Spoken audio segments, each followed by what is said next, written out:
Today's video is sponsored by OneFootball. Now guys, this is undoubtedly the best football app on the market right now, and of course lets you do everything that you'd expect, such as browse through the latest football videos and news stories from football all around the world, but it also enables you to do so much more. For example, you can interact with score predictions for any game and see what other fans think. You can customize which teams and competitions you're following across the world, so the app only gives you notifications you're interested in. In the transfers tab, you can browse all the latest gossip and see the strength rating of each transfer rumour. And if you're a proper football nerd like me, you can look through your entire team squad, detailed stats on each player, and even follow players so that you can follow any major news stories on their career. And there's plenty more I haven't mentioned, and the best part is that the app is completely free, so make sure you go to the top of the description and get downloading, ladies and gentlemen, if you haven't already. You'd be silly not to. Hello guys, welcome back to another Charlton Athletic video.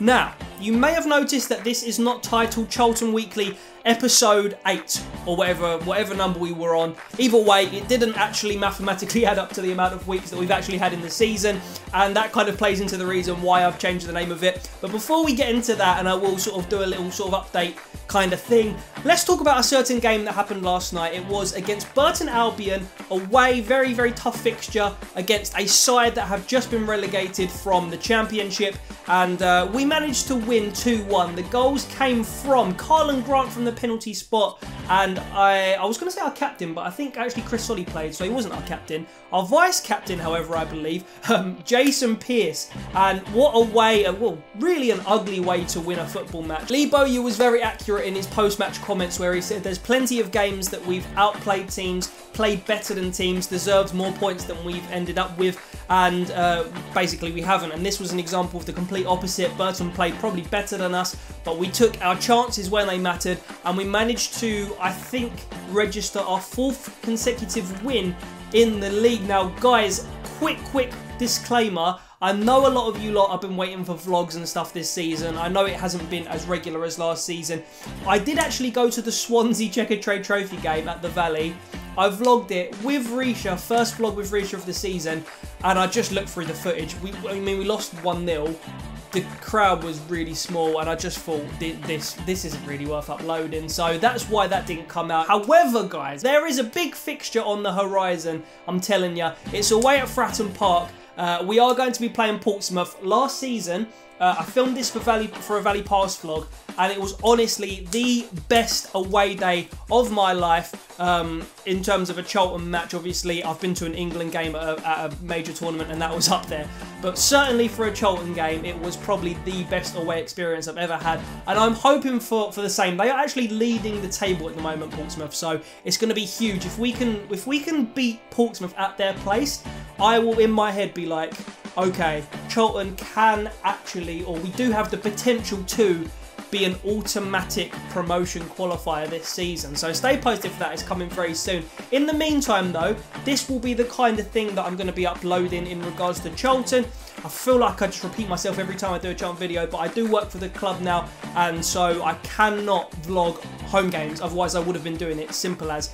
But yes, I'm going to try my best to do more away games from now until the remainder of the season, and then this is going to be called the Red Roundup from now on. The reason being, obviously I started Charlton Weekly with the view to make it literally a weekly episode. I wasn't able to do that. Also, I just haven't really felt that motivated to do them, just because they're not as fun as last season's vlogs were, and sort of sitting here and you know, talking into the microphone or whatever, sometimes it can be a little bit forced, and I don't want it to be like that. So I want it to be, you know, not necessarily every week, maybe every 2 or 3, but a really better video for you guys, and I'm sure you'll understand and appreciate and probably want that as well. Obviously, the Charlton career mode, which I've tried to sort of supplement the vlogs with this season, will still be coming, as well as some of the FIFA series that I've been doing streams, and also I want to start exploring other content around football and not around football as well. I've been saying that for about 6 months, but it will happen very soon. Anyway guys, that is a brief update. Let's just check then, because we're still going to keep the old tradition of having a look at the Fantasy League. I still want to do maybe comments of the week and stuff like that. But yeah, let's have a look at who's topping the Fantasy Week at the Fantasy League, sorry, at the moment. Okay, here we are, starting from the bottom, well, the bottom of the first page at least. We're going to go up. I think, guys, I may have once again got the most... Oh, no, I don't. I have 67 points, and I have been defeated this week by Who is this? Benteke Fried Chicken. So, Joe Eastman, you've had a really good week there, to be honest. Mitrovic, there we go. I think he must have triple captained that. Mitrovic with 26 points. Kane, Sterling also did a great job for him. Van Dijk as well. So well done, you've won the week. However, still leading the table here is Klaas Jensen from Adrian Coma. His team is still doing bits. Lindelof, despite being injured, 7 points. A lot of good performances as well. Again, Sterling, Aguero, Sigurdsson, Salah. So fair play, mate. And don't forget, guys, there will be a prize at the end of the season for this. So don't forget to update your teams and stuff like that. I am sitting here in 20th place. And by the way, if anybody was wondering, if I win the league, I suppose I just get to buy myself something. Nah, I'll probably just give it to second place. But at the moment, there's no real danger of that. I'm on 691. And 8-5-6 here, Klaas Jensen by Adrian Coma running away with it. So I think that's everything that I wanted to talk about today. Obviously, great win last night. In terms of Charlton, I think that we are headed for another season where we'll probably finish 5th or 6th. That's at the moment. That's if injuries don't plague us again, and that's depending on certain recall situations, which we'll talk about more in the future, and basically the January transfer business that we are able to do. So guys, that's going to be it for this video. I don't think I've left anything out. If I have, I'll probably mention it in the next video. But thank you guys for watching. Make sure you leave a like on this one. Make sure you subscribe to the channel if you're new, and also hit the notifications bell so that every time I upload, you do get notified. Take care of yourselves, guys. I'll see you later, and sweet.